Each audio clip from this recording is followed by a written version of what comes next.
Olá pessoal, eu sou o Fernando Rocha e esse é o nosso Saúde e Bem-Estar que está começando agora. O programa está muito bom, a gente vai falar sobre obesidade, vamos falar sobre o problema da obesidade infantil, vamos falar sobre alimentação na infância, os riscos da obesidade persistir durante toda a vida, que aliás tem números altíssimos aqui no Brasil, números de uma doença chamada obesidade.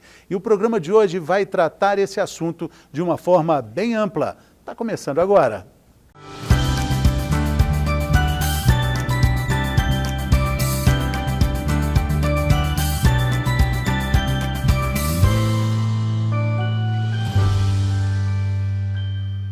Vamos começar falando sobre os riscos da obesidade infantil. A gente tem números preocupantes de uma pesquisa feita antes da pandemia, em 2019, indicando que 10% das crianças de até 5 anos estavam com obesidade. Números graves porque essas crianças obesas naturalmente acabam também engrossando os números, engordando, né, literalmente os números da obesidade no país de uma forma geral. E para falar sobre isso, sobre hábitos alimentares, sobre dicas que pais precisam ter sobre sinais de alerta também, a gente tem hoje aqui conosco, mais uma vez, a Renata Brasil, que é nutricionista da Clínica Solo de Nutrição, e vai conversar conosco. Bem-vinda, Renata. Que alegria Obrigada, te rever. Fernando. Tudo bem? Eu que agradeço o convite, é um prazer estar aqui de novo. A Renata Brasil, que é filha do seu Renato Brasil, a gente falou da outra vez, né? Mandei um grande abraço para o seu Renato, cruzeirense, Obrigada. gente boa, né? Cruzeirense é igual a gente boa, né? Eu concordo, isso eu tenho que concordar. Renata, um grande abraço, 2023, a gente chegou, né? Então, estamos lá. Renata, vamos falar sobre essa questão, números graves, né? Essa pesquisa, eu ouvi sobre ela recentemente, ela foi feita em 2019, antes da pandemia. Isso. 10% das crianças com até 10 anos de idade, com até 5 anos, 10% das crianças com até 5 anos já com obesidade. Isso. Antes da pandemia, ou seja, esse número é bem maior que isso? Sim, Fernando, e é um dado bem preocupante justamente porque antes da pandemia já era um número alto. 2 anos as crianças sem uma atividade física, que seja até mesmo brincar ou recreio na escola, em casa, presa dentro de casa, com uma alimentação, e eu vejo isso muito no consultório, que os pais falam, pandemia já estava muito difícil, então eu acabei liberando. Então as pesquisas hoje mostram que esse número tem subido, e o fator que me chama mais atenção é porque é na primeira infância, né? São dados preocupantes e os novos estudos, eles mostram o impacto que tem dessa primeira infância para esse número de obesidade na vida adulta continuar ou crescer. Que é justamente quando a criança está apurando os principais sentidos dela, ou deixou o desmame, né? A primeira infância vai até os 5 anos. Então, esse período que ela ainda está tendo muito contato sensorial, que ela tem a habilidade de desenvolver mais o paladar, seja para o doce, para o salgado, o adstringente, o azedo e por aí vai. Na verdade, né, essa formação do paladar, ela exige uma dedicação dos pais muito atenta, é um momento delicado da formação de algo tão importante que vai acompanhar toda a vida da criança, né? E normalmente, nesse mundo agitado que a gente vive, esse tempo acaba não existindo, né? Não existindo. E aí é que está o grande perigo, né? Eu brinco e falo assim, gente, mas a criança, ela não sabe o que é açúcar.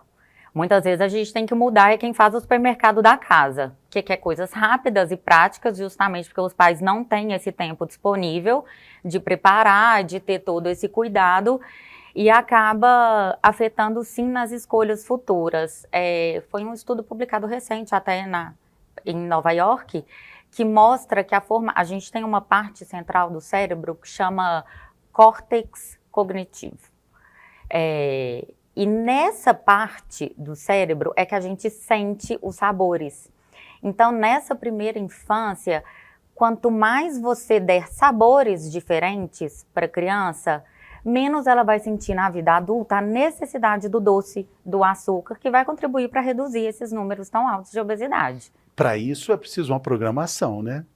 Precisa de tempo pais e mães, e paciência. De tempo, né? Aquele estilo de alimentação que coloca a criança ali na mesa, ali sentado com tudo ali à mão, e a criança faz aquela bagunça toda e pega uma tangerina, esmaga um caqui, aperta uma banana, faz aquela sujeira toda, mas ela está vendo textura, ela está vendo cheiro, ela está vendo sabor. É uma experimentação importantíssima, né? É muito importante, porque nessa fase, os mesmos níveis sensoriais que a criança tem na boca, ela tem na palminha da mão, ela tem na sola do pé. Então, você colocar para ela sentir o cheiro, para ela aguçar, isso tudo vai favorecer para a formação do paladar dela ao longo da vida. E quanto mais açúcar, porque tem a história, a cultura. Criança tem que comer doce, criança tem que comer guloseima. Festa de criança vamos dizer assim, que o buffet é basicamente esse. Mas isso favorece muito o aumento de ansiedade, TDAH, que tem ficado também recorrente, né, esses números crescentes. Agora também, né, Renata, a gente precisa considerar que existia numa época, né, dos nossos avós, uma oferta também farta de doces, mas também de movimento, de gasto calórico, que hoje já não existe mais. A gente morava em casa, brincava na terra, rua, né? Hoje as crianças querem videogame, TikTok, celular, e que é o rápido e o prático. Então, comidas que têm sódio e sal, que é a combinação perfeita que vai favorecer esse aumento de ansiedade, de transtornos, do TDAH, da bipolaridade. Sim. Mas, por outro lado, a gente também precisa falar de coisas boas que evoluíram também no conceito alimentar como um todo. Eu vi discussões importantes, eu tenho uma filha de 6 anos, discussões importantes com relação no Natal, né? Por que Papai Noel tem que dar sempre um pirulito para a criança? Boa pergunta. Não é? Ótima pergunta. Não sei quem falou isso para ele. Mas é uma cultura. O Papai Noel vai lá tirar foto, dá lá um pirulito, dá uma bala, dá um chiclete. É o que você falou. Parece que está associada a figura do doce, do açúcar, com a criança. Com a criança. E o sabor doce, ele é mais palatável, né? Tanto o sal quanto o açúcar, ele aumenta o sabor de qualquer alimento. Então a criança, obviamente, vai preferir o doce, né? E isso ficou implantado e vem crescendo também, essa coisa do doce, do açaí, muitas vezes. Quantas crianças eu vejo tomando açaí? Aí você chega e pergunta, mas você sabia que o açaí original foi feito para comer com arroz e feijão? Ninguém sabe.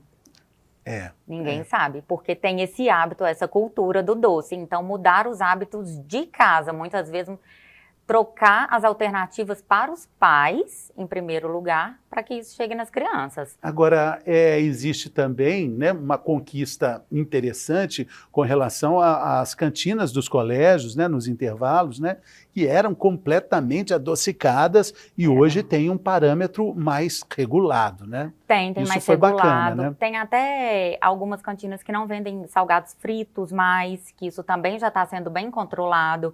Coloca sempre uma fruta à disposição. Questão das festas infantis, aí não tem jeito, né? Brigadeiro. Quem que vai substituir o brigadeiro, né? Bela Gil, você pode trocar o brigadeiro por... uma biomassa de banana verde com cacau. Mas sim, a gente está falando de eventos específicos, né? Pontuais, não do dia a dia. Com certeza, aqueles eventos pontuais, eles não irão impactar de forma tão grande no desenvolvimento da criança. E eu te falo, Fernando, também que se a criança ela não foi acostumada com aquilo, eu te garanto que vai chegar numa festa infantil, ela vai preferir outra coisa do que o brigadeiro. Ela vai preferir talvez comer um salgado, nem que seja coxinha, do que o brigadeiro. Porque ela não foi acostumada, ela não desenvolveu essa parte do paladar, entendeu? Assim, eu acredito que pais que estão acompanhando a gente aqui agora podem ficar perguntando assim, qual é a dica? O que eu posso fazer para ofertar isso melhor para o filho, né? Como é que, até que ponto ele pode ter um equilíbrio dessa luta? Porque chega uma hora que aí entra refrigerante, milkshake. As festinhas da escola, aí não dá tudo. Mesmo, né? Mas até que hora é possível estar lutando de forma igualitária? Olha, primeira coisa, a paciência. A oferta, a criança ela tem que experimentar o alimento pelo menos 7 vezes, preparadas de formas diferentes. Vou te dar um exemplo. Hoje você tem o almoço lá com a sua filha e tem uma salada com cenoura ralada. Você pede para ela experimentar a cenoura ralada e ela não vai gostar. Tudo bem. Dá um intervalo de 2 dias, você pode dar uma cenoura cozida para ela. Pede para ela experimentar. Aí você vai falar assim, mas tudo é cenoura. Sim, tudo é cenoura, mas são texturas diferentes, são formas de preparos diferentes. E isso a criança ela vai desenvolvendo com o passar do tempo. Experimentou 7 vezes de formas diferentes, não gostou? Ok, realmente não gosta. Sim, sim. Mas a primeira dica que eu dou é essa dica paciência. de ouro. Todo programa a gente tem uma dica de ouro. A dica de ouro desse programa é: crianças devem ser, o alimento deve ser oferecido à criança. Estamos falando de uma criança aí de 5 anos, 6 anos, né? Pelo menos 6 a 7 vezes. Isso. E tempera. Com apresentações diferentes, né? Tempera, coloca um orégano, espreme um pouquinho de limão, um fio de azeite, sabe? Disfarça o gosto. E as crianças são muito inteligentes. Elas também entendem todos os processos, tudo que a gente fala, tudo que a gente explica. Então, explicar para ela o benefício daquele alimento, o que aquilo vai trazer para ela a longo prazo, e falar assim, isso não impede de você comer o doce. Você pode comer ou né, o que você quiser, mas vamos trocar? Vamos deixar isso para o final de semana? Vamos fazer uma rotina saudável e eventos esporádicos com o que você quiser? Sim. Isso é muito importante também. E o exemplo, né? E o exemplo. E o exemplo. E o exemplo. As crianças são esponjas, né? Elas Exatamente. absorvem, Elas enxergam e absorvem tudo, né? Que elas estão vendo e ouvindo, né? Exatamente. Porque a luta é muito desigual, a luta do mercado de consumo. Tipo, você vai no supermercado com os filhos e na altura deles, do tamanho do olhar deles, estão ali todas as tentações, as guloseimas todas ali, né? Não é à toa que isso foi colocado ali, né? Não, de forma alguma.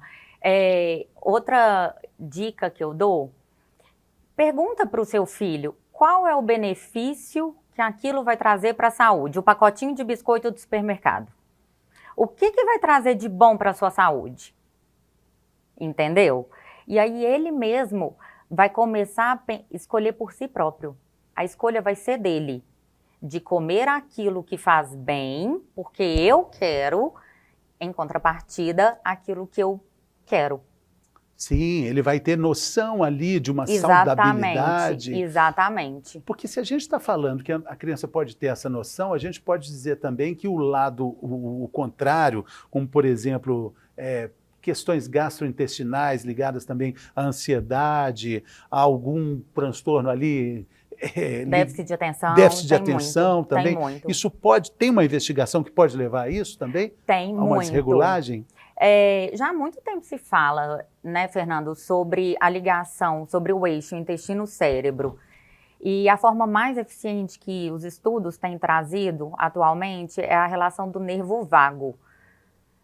Tentar fazer uma analogia, imagina que a gente tem um modem de internet, que é o seu cérebro, e você tem vários fios que espalham essa internet pela casa.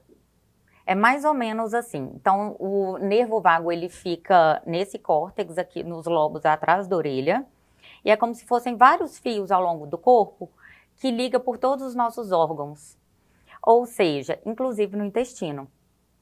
Então, o momento que você consome o açúcar, que o intestino recebe esse açúcar, o seu nervo vago, ele interpreta aquilo como um estimulante. E manda a mensagem para o cérebro como estimulante. Então, fica um cérebro mais excitatório. É uma criança mais agitada, uma criança mais ansiosa, que tem dificuldade de prestar atenção nas coisas, tem agravado os sintomas do TDAH também e o autismo. Inclusive, um aumento do número de diagnósticos de autismo, né, nos países mais desenvolvidos, onde existem ofertas alimentares mais variadas e também de mais açúcar, né? Sim. O autista em si, a criança, ela já tem um intestino mais sensível. Ele já tem alguns distúrbios mais característicos do transtorno mesmo. Ela já não consegue digerir a soja muito bem, proteína do leite, não estou falando da lactose, estou falando de proteína do leite e o açúcar também. Então, quando eu altero toda essa flora bacteriana da criança autista, o processo é o mesmo. O nervo vago, ele interpreta aquilo como excitatório. Então, aumento de agressividade, por exemplo, que já é um dos sintomas do autismo, distúrbios do sono, porque a gente tem alguns neurotransmissores que acalmam, né? Que ajuda a produzir o GABA, a serotonina, que é para acalmar, que é para nos preparar para a noite, para uma boa noite de sono. E quando essa relação do intestino, de acordo com o que você come, ligado ao cérebro, ela está desregulada, você não produz esses neurotransmissores de forma eficiente. E é aí que agrava alguns sintomas, tanto de hiperatividade quanto de autismo. Na sua rotina de consultório, você percebe assim crianças que têm consumo maior de açúcar, chocolate, doce de uma forma geral, mais excitadas, mais agitadas? Sim, sim. São crianças mais inquietas, têm dificuldade de ficar sentada na sala de aula, por exemplo. Porque isso dá para ver em casa. Como eu falei, tem uma filha de 6 anos, quando ela come um doce, ela fica muito mais agitada. À noite é mais difícil até de dormir. Mas é verdade mesmo, isso altera muito a questão dopaminérgica do nosso cérebro. Que é um chicote. Né? A dopamina, ela é um movimento de estímulo. A gente precisa da dopamina. Então, o açúcar, ele libera muita dopamina, né?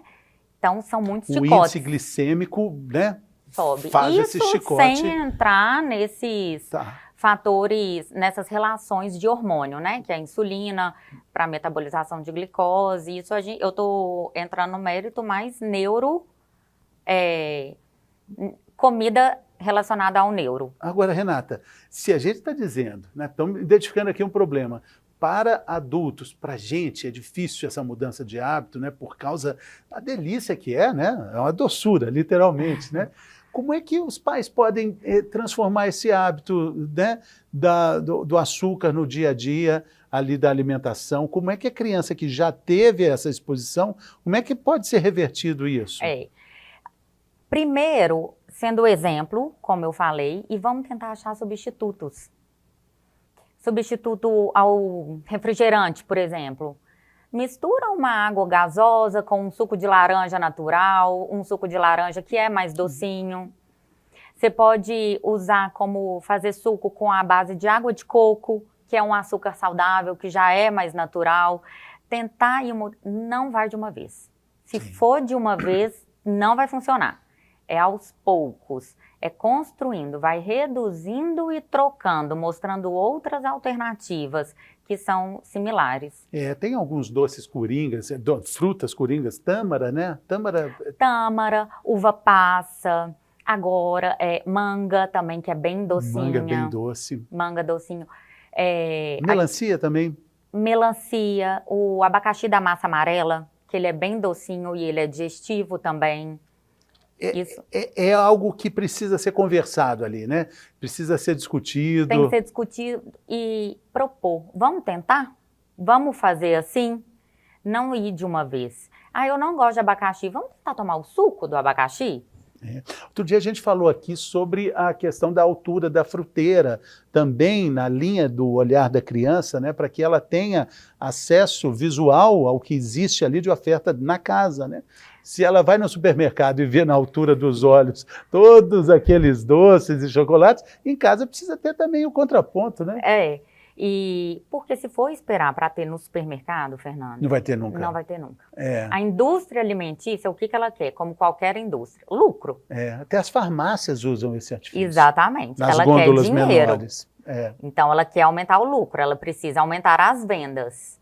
Então, ela vai colocar cada vez mais produtos com esse padrão para ser vendido. Sim, sim. A gente tem aqui, como você sabe, Renata, o nosso Mitos e Verdades. Você já fez uma vez aqui, né? O senhor Renato gostou da sua participação? Gostou. Gostou, falou que você foi bem, mas você foi Falhou muito... para a família inteira. A família Brasil inteira. Família Brasil inteira. Foi muito bem mesmo. Agora a gente tem o nosso Mitos e Verdades sobre a obesidade infantil e sobre a conduta dos pais. O que é mito, o que é verdade. Vamos lá? Vamos. Então tá.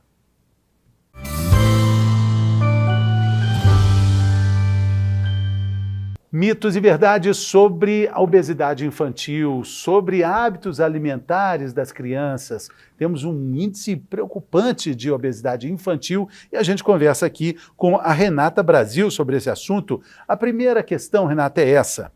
Peixes e frutos do mar podem ser consumidos tranquilamente por crianças. É mito ou é verdade?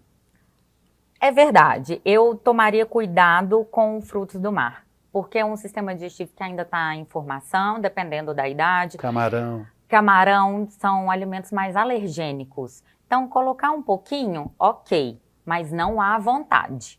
Agora, peixe, Como liberado. é que uma mãe pode saber, como é que um pai pode saber se o filho tem alergia a camarão? Estando em Cabo Frio, Marataízes, Guarapari, camarãozinho gostoso, o pai comeu, a mãe comeu, o filho quer comer, pode ter uma complicação terrível? Pode. A alergia ela é muito específica, ela é muito individual. O pai e a mãe podem ter e o filho não ter, ou vice-versa.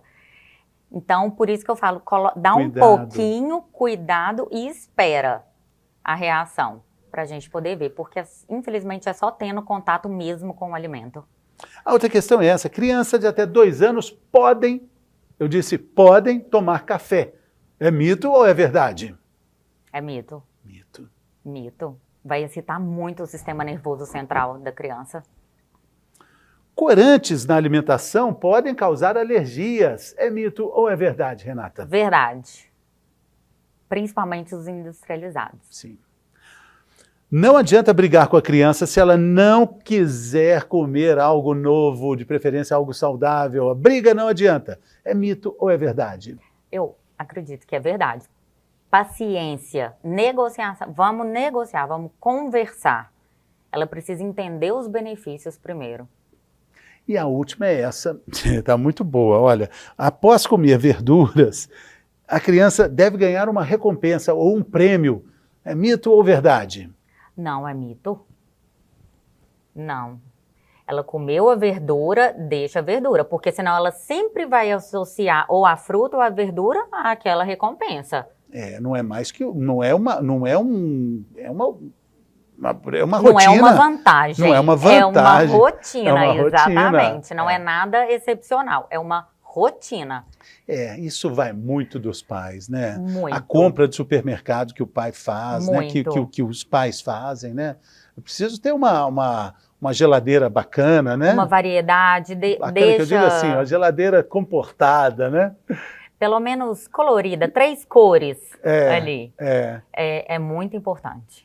Exatamente. Bom, eu acho que a gente teve informações muito legais aqui sobre esse assunto preocupante, porque esses números da obesidade infantil certamente vão reverberar na vida adulta. Não né? tenho dúvida disso. É o que os estudos têm mostrado. Porque esses ambientes, tem uma forma, né, de um ambiente obesogênico, né? Ele acaba também influenciando isso, né? A gente está no meio, mas a forma como nós reagimos ao meio é que é o X da questão. E uma criança não vai saber fazer essa distinção. Não, é os pais que vão ensinar, que vão começar. Muito bem. Renata Brasil, nutricionista, esteve aqui conosco. Muito obrigado, sucesso aí. Eu que agradeço pela oportunidade. Valeu. Obrigada. Um abraço para o seu Renato. Valeu. Obrigada, Fernando. E depois do intervalo a gente volta falando agora sobre a obesidade. Vamos falar sobre as famosas canetas para emagrecer. A gente já falou sobre isso, mas depois disso outros medicamentos foram também liberados pela Anvisa. E esse é o assunto do próximo bloco. A gente está te esperando.